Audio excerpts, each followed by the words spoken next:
Hello दोस्तों, नमस्कार, good evening. और कैसे हो? संस्कृत बाय एम के सर यूट्यूब चैनल पर आपका हार्दिक स्वागत अभिनंदन है। और थोड़ा सा डिजिटल प्लेटफॉर्म सेट करके अपन बिल्कुल जैसे व्यवस्थित क्लास स्टार्ट की थी उसी रूप में हम आपके सामने पेश हैं। और अपनी जो क्लासें लगातार चल रही थी उस क्लासों में आज की क्लास अपनी होने वाली है कारक प्रकरण की। और कारक प्रकरण जो है वह एग्जाम की दृष्टि से बहुत ही महत्वपूर्ण माना जाता है। इस कारक प्रकरण के अंतर्गत अनुवाद, अशुद्धि संशोधन, विभक्ति पहचान इत्यादि से संबंधित क्वेश्चन आते हैं। और ये जो टॉपिक है वो BSTC 2024 के लिए, ट्रेड लेवल फर्स्ट सेकंड के लिए और RPSC के लिए बहुत ही इंपॉर्टेंट टॉपिक माना जाता है। उससे पहले जितने भी अपने दोस्त थे उन सभी दोस्तों को बताइए कि संस्कृत बाय MK सर के नाम से यूट्यूब चैनल जो है उसको सब्सक्राइब कीजिए, लाइक कीजिए, शेयर कीजिए। दोस्तों, आपका पूरा सहयोग मुझे चाहिए और जितना मैं आपको दे सकता हूँ, जितना आप ग्रहण कर सकते हो उतना ज्ञान प्राप्त कीजिए। आने वाले हर एग्जाम में संस्कृत से रिलेटेड जितने भी एग्जाम हैं सभी एग्जाम में आप अपने लक्ष्य को निर्धारित करेंगे और निश्चित रूप से आप अपनी सफलता को प्राप्त करेंगे। हम पूर्ण विश्वास के साथ कहते हैं कि आप प्रत्येक क्लास को बराबर देखते रहिए और हर टॉपिक को बराबर टाइम पे सोल्व करते रहिए और आपकी जितने भी डाउट्स है वो क्लियर करते रहिए कि जिस प्रकार हमने भी ये सफलता प्राप्त की थी उसी प्रकार आप भी निश्चित रूप से इस सफलता को प्राप्त करेंगे। तो दोस्तों, हो जाइए तैयार। आज का अपना जो टॉपिक है वह है द्वितीय विभक्ति। कारक प्रकरण के अंतर्गत द्वितीय विभक्ति, उसमें इससे पहले अपन ने कारक से संबंधित परिभाषाएं देखी थी और कारक के भेद देखे थे। उसके बाद अपन ने विभक्तियों के प्रकार देखे थे और उससे के बाद अपन ने प्रथमा विभक्ति से संबंधित जितने भी सूत्र थे, 15 प्रथमा विभक्ति का प्रयोग कहाँ होता है वो चीज अपन ने इसमें देखी। आज का जो टॉपिक है वह है द्वितीय विभक्ति। कौन सी विभक्ति? द्वितीय विभक्ति। अब द्वितीय विभक्ति में जो कारक होता है, कौन सा कारक होता है? कर्म कारक। कौन सा कारक होता है? कर्म कारक। और कर्म कारक का चिन्ह कौन सा होता है? को। कौन सा चिन्ह होता है? को।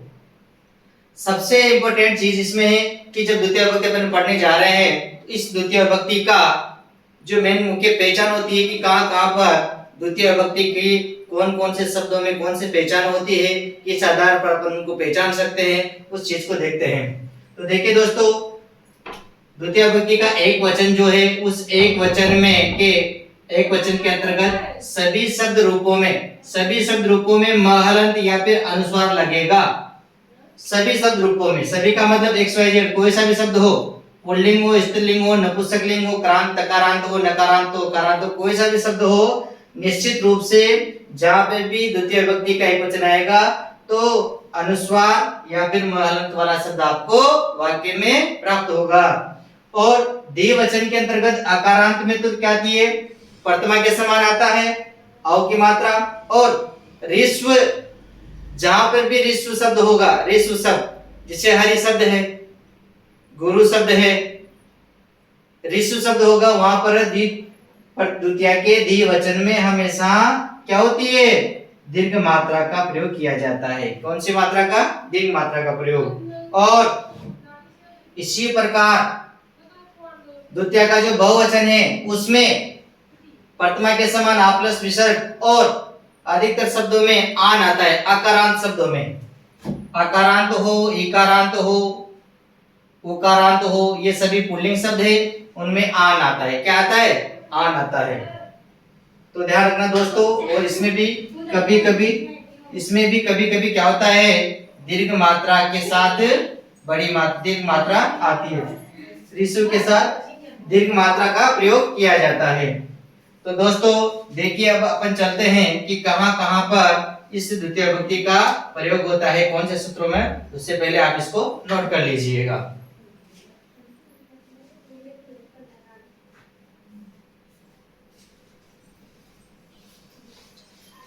अपना इसमें पहला सूत्र आता है जो कर्म संज्ञा बताता है। पहला सूत्र जो आता है, सूत्र नंबर 1, पहला जो सूत्र आता है वह कर्म संज्ञा बताता है।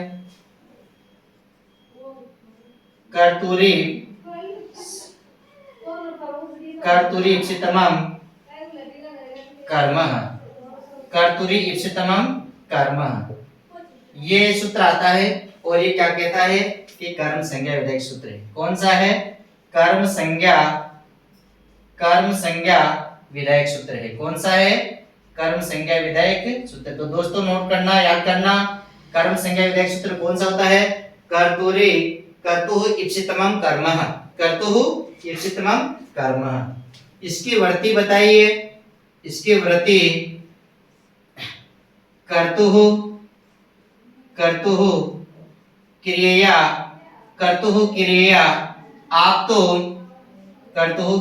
आप्तुम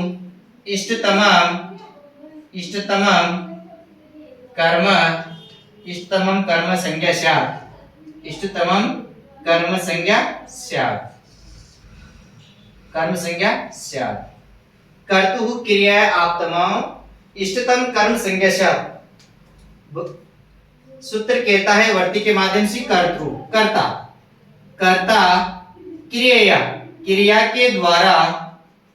क्रिया के द्वारा आप तुम चाहता है इष्टतमम किसको? सबसे अधिक किसको?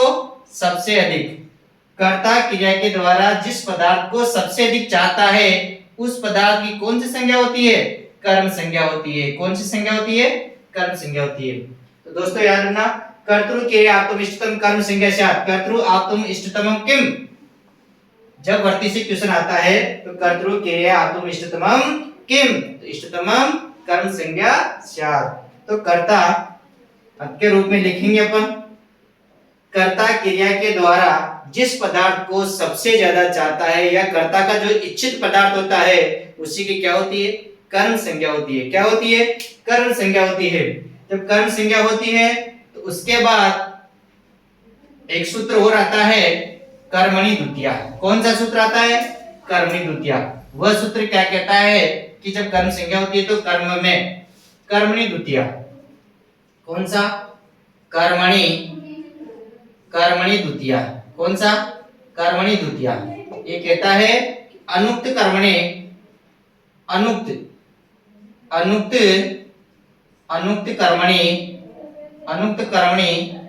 द्वितीया स्यात्। अनुक्त कर्मणि द्वितीया स्यात्। और जो अनुक्त कर्म होता है, क्या होता है? अनुक्त कर्म जो होता है उस अनुक्त कर्म में द्वितीय विभक्ति होती है। कौन सी विभक्ति होती है? द्वितीय विभक्ति होती है। अनुक्त कर्म के अंदर कौन सी विभक्ति होती है? द्वितीय विभक्ति होती है। दोस्तों देखिए, जब बात अगर अनुक्त शब्द की आती है, तो अनुक्त शब्द की बात आती है तो ये प्रयोग किए जाते हैं किसमें? वाच्य के अंतर्गत। जब वाच्य परिवर्तन करते हैं तो वाच्य के अंतर्गत इन शब्दों का प्रयोग किया जाता है, उक्त, अनुक्त, कर्ता, कर्म। तो बहुत अच्छी तरह समझना। यहाँ से अगर कोई क्वेश्चन आता है तो किसी भी प्रकार का कोई डाउट नहीं रहेगा और निश्चित रूप से आपका वो क्लियर हो जाएगा। देखिए दोस्तों, एक तो होता है उक्त कर्म, उक्त कर्ता। क्या होता है? उक्त कर्ता। एक होता है अनुक्त कर्ता। क्या होता है? अनुक्त कर्ता। एक तो उक्त कर्ता, एक अनुक्त कर्ता। एक तीसरा होता है उक्त कर्म। क्या होता है? उक्त कर्म। और चौथा होता है अनुक्त कर्म। यहां से अगर कोई क्वेश्चन आता है तो निश्चित रूप से आपका ये जो क्वेश्चन है वह निश्चित रूप से इस क्लास में क्लियर हो जाएगा। जहां देखिए उक्त कर्ता का प्रयोग किया जाता है किसमें? कर्तृवाच्य में। किसमें? कर्तृवाच्य में। कौन से वाच्य में? कर्तृवाच्य में। इसके बाद अनुक्त कर्ता का प्रयोग किया जाता है किसमें? कर्मवाच्य में। किसमें? कर्मवाच्य में। अनुक्त कर्ता का प्रयोग किया जाता है कर्मवाच्य में। उक्त कर्म का प्रयोग किया जाता है कर्मवाच्य में। किसमें? कर्मवाच्य में। और अनुक्त कर्म का प्रयोग किया जाता है कर्तृवाच्य में। किसमें? कर्तृवाच्य में। अब बात आती है कि कौन से में कौन सी विभक्ति होती है? तो उक्त कर्ता, जहां पर ध्यान रखना दोस्तों, उक्त शब्द आ जाता है। क्या? उक्त जहां पर शब्द आ जाता है तो वहां तो जाएगी कौन सी विभक्ति? प्रथमा विभक्ति। कौन सी विभक्ति जाएगी? प्रथमा विभक्ति उक्त शब्द के अंदर। तो उक्त कर्ता में प्रथमा होती है और उक्त कर्म में भी क्या होती है? उक्त कर्म में प्रथमा होती है। उक्त कर्म में प्रथमा विभक्ति होती है। तो उक्त उक्त आता है, उक्त निश्चित रूप से ध्यान रखना, उक्त शब्द जिसके आ जाएगा तो प्रथमा विभक्ति होगी। बात आती है अनुक्त कर्ता की, तो अनुक्त जो कर्ता होता है वो उक्त कर्ता में प्रथम आ गई, तो अनुक्त कर्ता जो होता है वह कर्मवाचक का कर्ता होता है, और कर्मवाचक के कर्ता में कौन सी विभक्ति होती है? तृतीया विभक्ति होती है। कौन सी विभक्ति होती है? तृतीया। तो अनुक्त कर्ता में कौन सी हो जाएगी? तृतीया। अब अपन पढ़ रहे अनुक्त कर्मणि द्वितीया स्यात्, और अनुक्त कर्म में कौन सी होगी? अनुक्त कर्म में होगी अपने पास द्वितीय विभक्ति। कौन सी होगी? द्वितीय विभक्ति। तो जो कर्तृवाच्य होता है उस कर्तृवाच्य का जो कर्ता है जिसमें कर्ता की प्रधानता होती है तो उसमें प्रथमा विभक्ति होती है, और कर्म जो होता है अनुक्त होता है तो उसमें द्वितीय विभक्ति होती है। और कर्मवाच्य का जो कर्म होता है उक्त होता है तो उक्त होता है, उक्त में भी क्या होगी? प्रथमा विभक्ति होगी, जिसकी प्रधानता होगी उसमें प्रथमा होती है। और अनुक्त जो होता है अनुक्त उसमें अनुक्त कर्म में द्वितीय होती है, और अनुक्त कर्ता में तृतीया कर्मवाच्य के अंतर्गत होती है। तो मैं समझता हूं कि अगर इन चारों शब्दों से कोई क्वेश्चन आता है तो निश्चित रूप से आप थोड़ा सा उसको अच्छी तरह से विश्लेषण कर लीजिए। उक्त उक्त शब्द आएगा तो प्रथमा जाएगा, और एक सूत्र आता है यहाँ से, बहुत इंपॉर्टेंट भर्ती है ये। 2012 वाली जो वैकेंसी थी, 2012 वाली जो जीटी की वैकेंसी थी राजसमंद से, उसमें आया था अनुक्त कर्मणि किम स्यात्, अनुक्त कर्मणि द्वितीया स्यात्, अनुक्त कर्म में द्वितीय विभक्ति होती है। तुरंत प्रभाव से नोट कर लीजिए इस चीज को कि वाच्य प्रयत्न आता है तो कौन से कर्ता में कौन सी विभक्ति होती है, कौन से कर्म में कौन सी विभक्ति होती है। फिर अपन आगे इसके उदाहरण देखेंगे।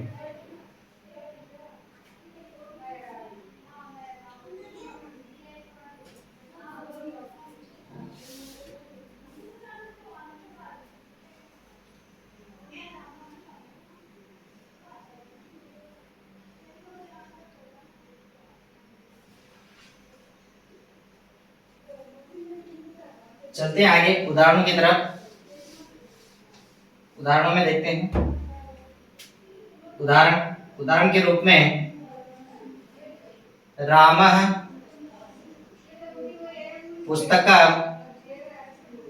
पुस्तकं पठति।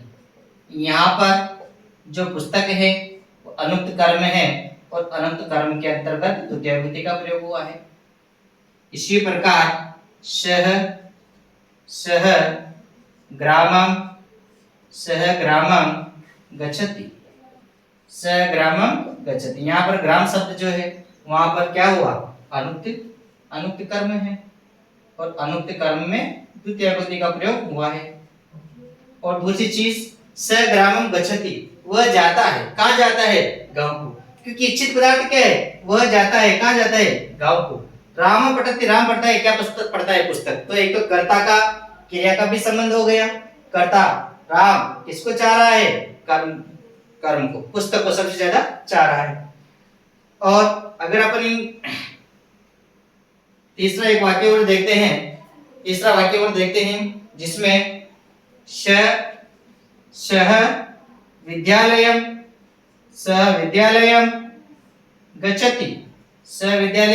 गच्छति। यहाँ पे भी क्या है? अनुक्त कर्म है।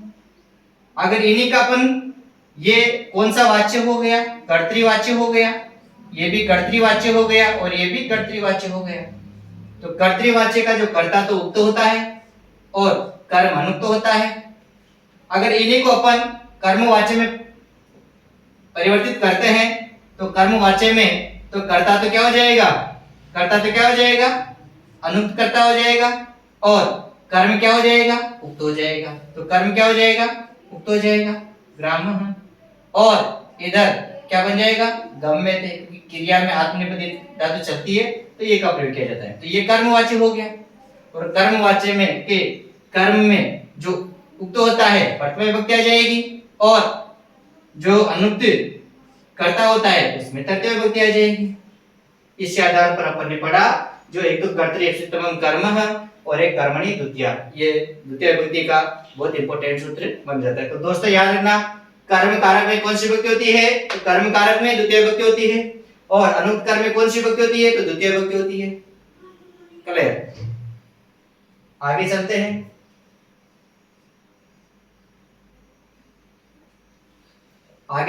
अगला सूत्र देखते हैं। तीसरा सूत्र आता है इसका उपान मध्यम वसः। कौन सा आता है? उपान मध्यम वसः, बहुत इंपॉर्टेंट सूत्र है वो भी। तीसरा सूत्र आता है इसका, तीसरा आता है उपान मध्यम वसः। उपान मध्यम उपान मध्यम वसः, उपान मध्यम वसः, ये सूत्र आता है। देखिए यहाँ पर उप, जब इसका अपन पदच्छेद करेंगे, किसका पदच्छेद करेंगे सूत्र का, तो उप अनु अधिक, उप अनु अधिक और आन के बाद क्या है? वस धातु। क्या है? वस धातु। क्या है? वस धातु। वस धातु, वस धातु जो है, इस वस धातु में, वस धातु में रहने अर्थ में, किस अर्थ में? रहने अर्थ में। वस धातु रहने अर्थ में जब आती है तो उपान मध्यांग वस सूत्र से कर्म संज्ञा होती है। वैसे वस धातु जो है वह कौन सी है? अकर्मक धातु है। कौन सी है? अकर्मक धातु है। कौन सी है? अकर्मक धातु है। जब इसमें क्या उपसर्ग पूर्व में लग जाते हैं, क्या लग जाते हैं? उपसर्ग पूर्व में लग जाते हैं, तो ये कौन सी धातु हो जाएगी? सकर्मक धातु बन जाती है। क्या बन जाती है? सकर्मक धातु बन जाती है। और क्या वर्ती के माध्यम से बताया है, क्या बताया कि उपसर्गात, क्या बताया कि जो उपाधि, जो उपसर्ग होते हैं, उपाधि पूर्वस्य, उपाधि पूर्वस्य मतलब उप आदि जो उपसर्ग होते हैं, कौन से? उपाधि जो उपसर्ग होते हैं, उपाधि, वो उपसर्ग जब लगते हैं उपाधि पूर्वस्य वसते, वस धातु के लगते हैं, तो आधारे कर्म संज्ञा स्यात्। आधारे कर्म संज्ञा, क्या? आधारे कर्म संज्ञा स्यात्। आधार की कौन सी संज्ञा होती है? कर्म संज्ञा होती है। आधार की कौन सी संज्ञा होती है? कर्म संज्ञा होती है। जब उप धातु के बाद में अगर वस धातु होगी, उप उपसर्ग के बाद में, जैसे उप उपसर्ग है और वस धातु होगी तो रूप बनता है उपवसति। क्या बनता है? उपवसति। इसी प्रकार अनुवसति, अनुवसति, अनुवसति। इसी प्रकार अधिवसति, अधिवसति। और इसी प्रकार चौथा बनेगा आवसति। अगर इस प्रकार वस धातु से पूर्व उपसर्ग होते हैं तो इनके आधार की कर्म संज्ञा होती है। क्या होती है? आधार की कर्म संज्ञा होती है। जैसे उदाहरण के रूप में देखते हैं अपन, हरि, हरि वैकुंठम, हरि वैकुंठम आदि, हरि वैकुंठम,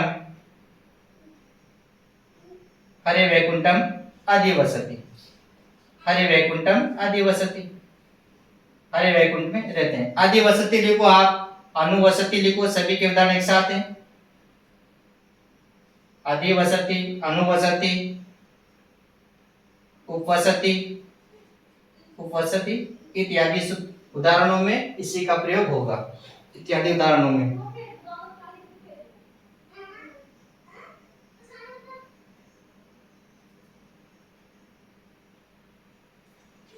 ये तो लघु सिद्धांत कौमुदी का उदाहरण दे रखा था।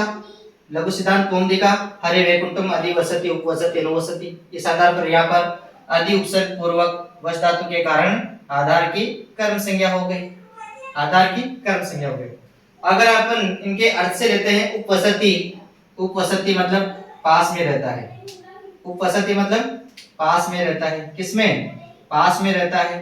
तो अपन अलग अर्थ में इसका अलग उदाहरण देखते हैं। पास में रहता है तो रमेशः, रमेशः विद्यालयं, रमेशः विद्यालयं उपवसति। रमेश विद्यालयम उपवसति, विद्यालयम उपवसति। रमेश विद्यालय के पास में रहता है। रमेश विद्यालय के पास में रहता है। रमेश विद्यालय के पास में रहता है। इसी प्रकार आधार की कर्म संज्ञा हो जाएगी। क्या हो जाएगी? आधार की कर्म संज्ञा हो जाएगी। अनुवसति, अनुवसति पीछे रहता है। अनुवसति पीछे रहता है। अनुवसति पीछे रहता है। अनुवसति पीछे रहता है। क्या? तो अब पीछे रहता है, उसमें क्या आ जाएगा?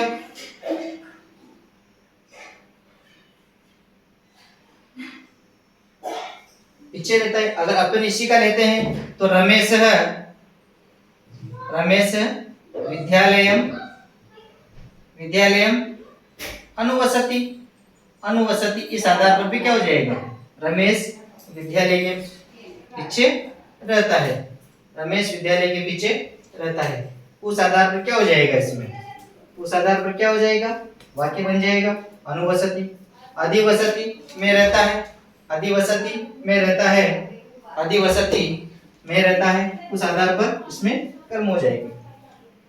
तो नोट कर लो अपनी नोटबुक में। उपानवद्यांग वस, उप उपसर्ग पूर्वक उप अनु अधि आंग प्लस वस धातु, वस धातु रहने पर। किस अर्थ में? रहने पर। ये वैसे तो अकर्मक धातु है। कौन सी? वस धातु अकर्मक धातु है, लेकिन जब उपसर्ग इनके पहले लग जाएंगे तो ये क्या बन जाएगी? सकर्मक धातु बन जाएगी। क्या बन जाएगी? सकर्मक धातु बन जाएगी। और वर्ती से कहा है कि उपाधि पूर्वज वस्ते धातु, अगर उपाधि उपसर्ग पहले रहते हैं किसके? वस धातु के, तो उनके आधार है कर्म संज्ञा से, तो उनके आधार की कर्म संज्ञा होती है। तो आप ध्यान रखना। देखा हरे वैकुंठम, अधिवसति, आवसति, अनुवसति इत्यादि रूप में भी क्या होती है? इसकी कर्म संज्ञा होती है। नोट कीजिए। इसके बाद अगला जो सूत्र आता है वो बहुत इंपॉर्टेंट है। तृतीय विभक्ति से रिलेटेड जो सूत्र है वो आपके बहुत ही आने वाले हर एग्जाम में यहाँ से क्वेश्चन आते हैं।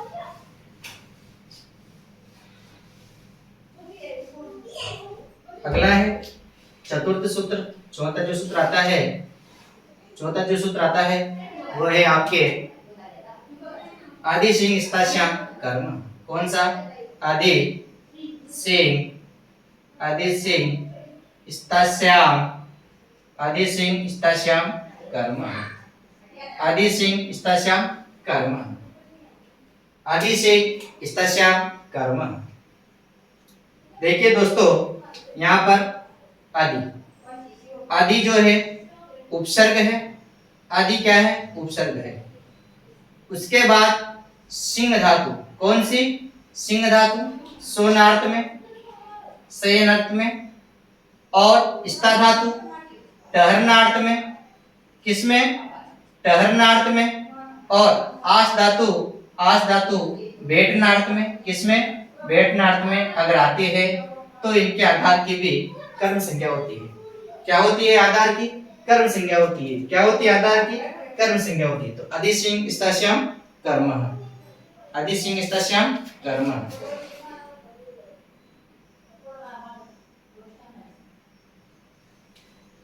इसी प्रकार इसमें भी वर्ती बताइए। वर्ती बताइए आदि, आदि पूर्वाणाम,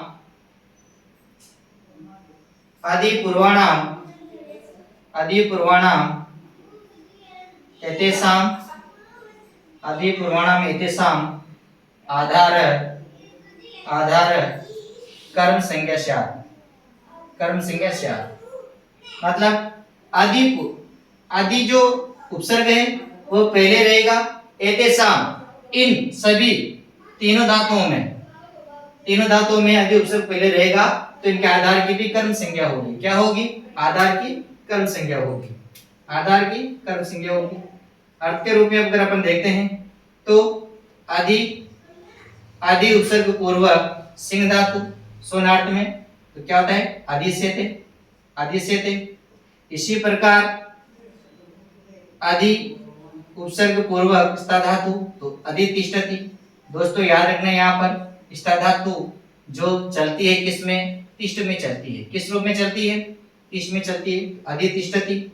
इसी प्रकार स्था धातु के बाद आस धातु तो अध्यास्त है। क्या आते हैं, अध्यास्त है। क्या आते हैं, अध्यास्त है। तो अधि से थे, उदाहरण के रूप में देखते हैं, हरि हरि वैकुंठम, हरि वैकुंठम आदि से थे। हरि वैकुंठम आदि से थे, हरि वैकुंठ में सोते हैं। हरि वैकुंठम आदि से थे।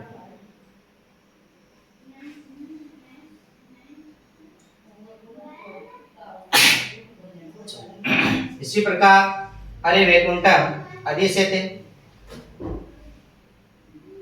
इसी के साथ अपन अधितिष्ठति लिख सकते हैं। क्या, अधितिष्ठति भी लिख सकते हैं और अध्यास्ते भी लिख सकते हैं। अपने पास धातु के साथ अधि उपसर्ग आ रहा है, अधि से थे। ऐसे अधितिष्ठति से देखते हैं तो अध्यापकः, अध्यापकः आसन्दिकाम, आसन्दिकाम अध्यापकः आसन्दिकाम, आसन्दिकाम अधितिष्ठति, अधितिष्ठति, अधितिष्ठति, आसन्दिकाम अधितिष्ठति। तो ये था अपना कौन सा, अधिसिंह स्तास्याम कर्म। कौन सा था, अधिसिंह स्तास्याम कर्म। अधि उपसर्ग पूर्वक सिंह धातु, स्था धातु और आस धातु होगी तो इनके आधार की कर्म संज्ञा होगी। अधि पूर्वाणाम एतेषाम आधारम कर्म संज्ञा स्यात्। आधाराणाम क्या, कर्म संज्ञा स्यात्। इनके आधार की कर्म संज्ञा होती है। और तीनों नोट जो उदाहरण है वो नोट कर लो। तो आज की क्लास में अपन ने 3 सूत्र देखे, कर्तृ स्तुतम कर्म, कर्मणि द्वितीया, उपानवद्यांग वस्य और अधिसिंह स्तास्याम कर्म।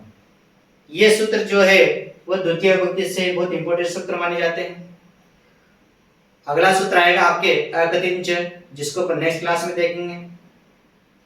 जब तक आप इन तीनों सूत्रों को कंप्लीट कर लीजिए और अपने दोस्तों को ज्यादा से ज्यादा बताइए। एमके सर के नाम से एक यूट्यूब चैनल ऑनलाइन प्लेटफॉर्म आया है, जिसमें छात्रों या विद्यार्थियों की मांग को देखते हुए हमने आपको ये प्लेटफॉर्म पर ये सेवा उपलब्ध दी है।